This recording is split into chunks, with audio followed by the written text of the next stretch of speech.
Hi అండి, అందరికీ నమస్కారం. నేను మీ వాణిశ్రీని. ఈరోజు స్టోరీ వచ్చేసి ఒక తండ్రి కొడుకులదండి. చాలా బాగుంటుంది. ఇందులో మంచి మోరల్ వాల్యూ కూడా ఉంటుందండి. ప్రతి ఒక్క మోరల్ వాల్యూ వెనకాల దాగి ఉన్న నీతి అయితే అది గ్రహించి మన జీవితంలో అన్వయించుకోవాలండి.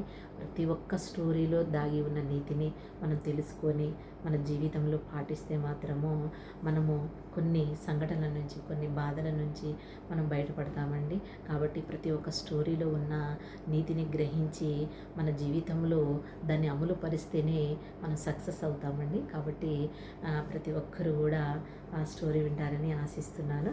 ఇక్కడ తండ్రి చనిపోయే దశలో, అంటే ఇక తను చనిపోతాను అని అనుకున్న టైంలో తన కొడుకుని పిలిచి తన కొడుకుకి తన జీవితం, అంటే జీవితం ఎలా సాగింది, జీవితం యొక్క విలువ ఏంటి, సమాజంలో ఏ విధంగా బతకాలి అని తనకు కొడుకుకి చెప్పాలి అనుకున్నాడు, జీవితం యొక్క విలువ గురించి.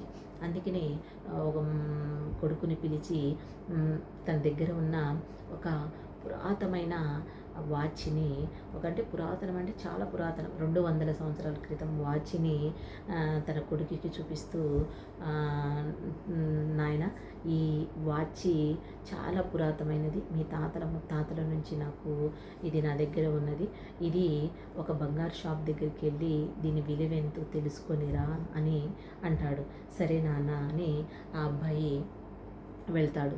వెళ్ళి బంగారు షాప్ దగ్గర ఈ వాచ్ని చూపిస్తే ఆ బంగారు షాప్ అతను, ఇది చాలా పాతది, దీనికి ఇప్పుడు వాల్యూ లేదు, దీనికి ఒక 150 రూపాయలు ఇస్తాను అని అంటాడు.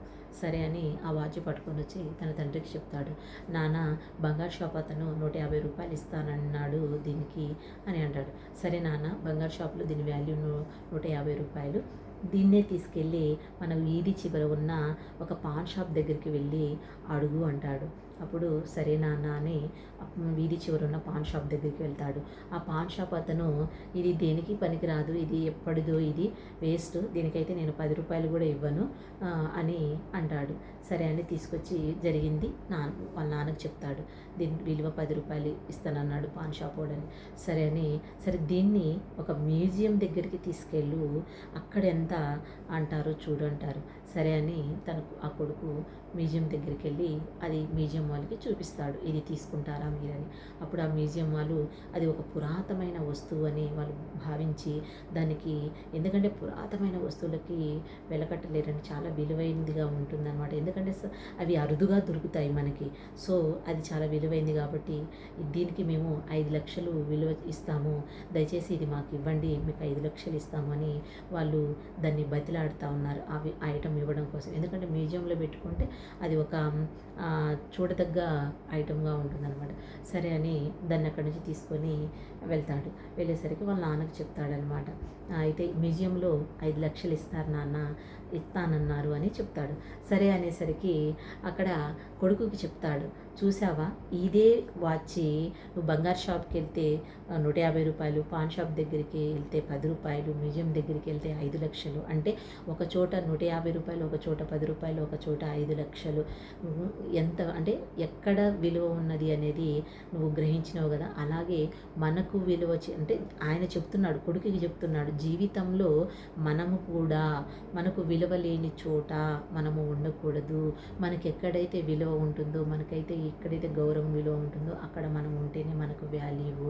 మన విలువని ఎవరు గుర్తించకపోవచ్చు, ఒక దగ్గర గుర్తించకపోవచ్చు, కానీ ఇంకొక దగ్గర గుర్తింపు అనేది వస్తుంది తప్పకుండా. కాబట్టి జీవితంలో కూడా నువ్వు ఈ వాచ్ని ఎక్కడెక్కడైతే దీన్ని విలువ అనేది ధర నిర్ణయించబడిందో అదే చోట్లలో మనము కూడా మన విలువ అనేది నిర్ణయించబడుతుంది.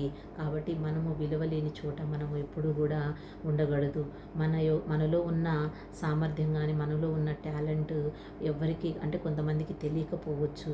కాబట్టి మన యొక్క సామర్థ్యం, మన యొక్క టాలెంట్ తెలిసిన వాళ్ళ దగ్గర, మన విలువ తెలిసిన వాళ్ళ దగ్గర మాత్రమే మనము ఉండగలగాలి. అప్పుడే మనకి గౌరవం అని తన కొడుకుకి చెప్తాడు, జీవితం యొక్క విలువ. గురించి ఏదైనా కదా నిజమే కదా అండి. ఈ కథలో మనం తెలుసుకోవాల్సింది కూడా ఏంటంటే, ఒక విత్తనము మనము రాయి మీద పెడితే అది మొలవదు కదండి. అలాగే అదే విత్తనం ఒక సారవంతమైన నేలలో పెడితే చాలా మంచిగా పెరిగి గుబురుగా చెట్టులాగా వృక్షంలాగా అవుతుంది. అలాగే మనము కూడా విలువలేని దగ్గర ఉంటే మనం విలువగా ఉండదండి అక్కడ. అదే విలువ ఉన్న చోట ఉంటే మనకు విలువ రెట్టింపు 10 రెట్టింపులు అయ్యి మనం ఒక శిఖరాన్ని అందుకుంటామండి. కాబట్టి ఈ యొక్క స్టోరీలో ఉన్న నీతిని గ్రహించి, అంటే మనం తెలుసుకొని మన విలువ ఎక్కడుందో తెలుసుకొని మనం అక్కడ ఉంటే మనకు విలువ అండి. సో మీకు అర్థమైందని అనుకుంటున్నాను. ఇట్లా మీ వాణిశ్రీని.